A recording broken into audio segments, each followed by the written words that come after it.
So let's try predicting a double displacement reaction, right? We've got lead chloride that's dissolved in water and aluminum sulfate dissolved in water, and we want to know if a reaction is going to happen, right? So your steps there, figure out who's going to try and combine, check your solubility chart, see if something happens. If something happens, then we've got to put together the right compounds, right? Giving you a chance to pause it here, work ahead of me, right? Don't just watch me do that, work ahead of me.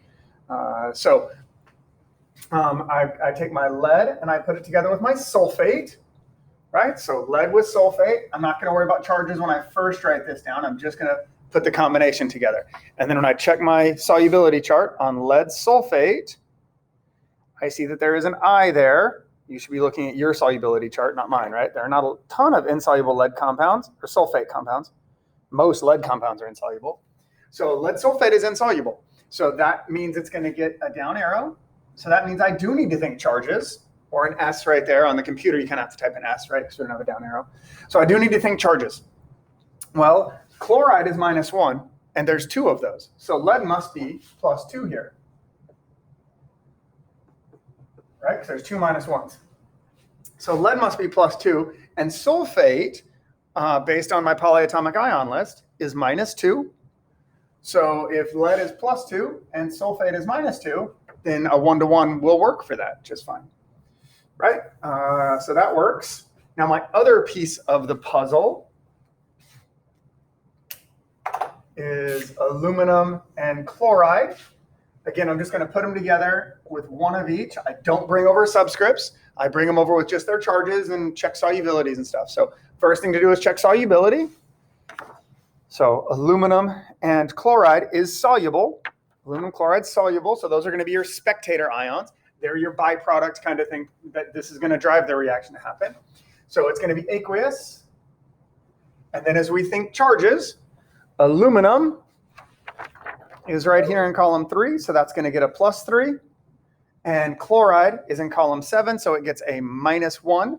So if I've got a +3 and a -1, we will get AlCl3, like so. Now, on the test, I will not have you predict products and then balance one, because that's just too many things to write into one question. But let's go ahead. I mean, we've got it. Let's go ahead and practice balancing it, right? I've got 3 sulfates, so I'm going to put a 3 right here. That gives me 3 leads, so I'm going to put a 3 right here. That gives me 6 chlorides, so I'll put a 2 right here.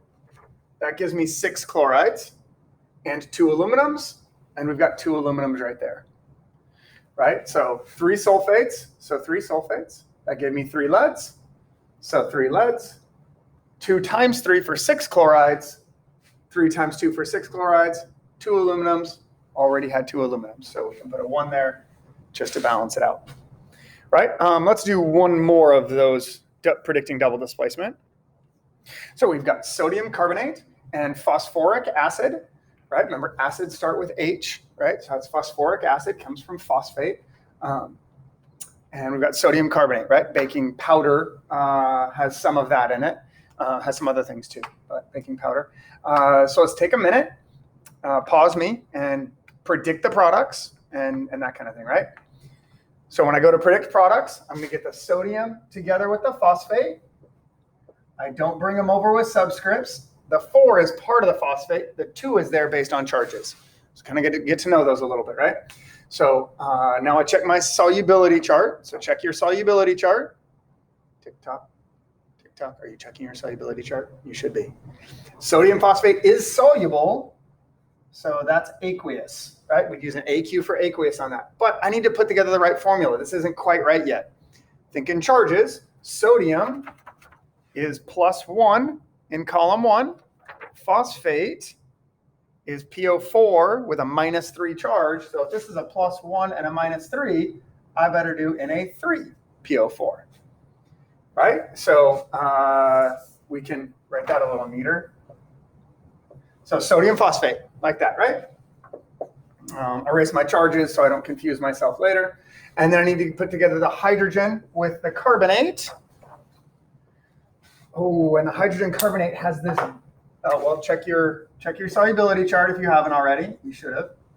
Again, I'm not thinking charges. I'm just bringing them over, just the pieces, slapping them together, then coming back and thinking charges. Hydrogen and carbonate has a dash, right? Remember, that was the one you were supposed to memorize. Hydrogen and carbonate decompose to H2O and CO2. So it was H2CO3 when we think charges, and that's going to break down to H2O and CO2.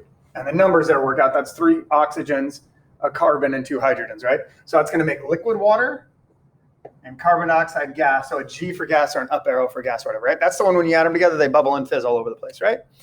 So we saw that a bunch of times. But that's one that we are supposed to memorize, so we've got to be a little more careful. So we could either write it this way, knowing that that's not really still going to be there, or we could cross it out and put those 2 things as our products. But carbonic acid will break down right away to form those things, which is why you have to keep the lid on your soda, right? If you've got a Coke or whatever, you've got to keep the lid on that to keep it from breaking down, because if you keep the lid on it, then the carbon dioxide can't get out, right? So it gets into an equilibrium position.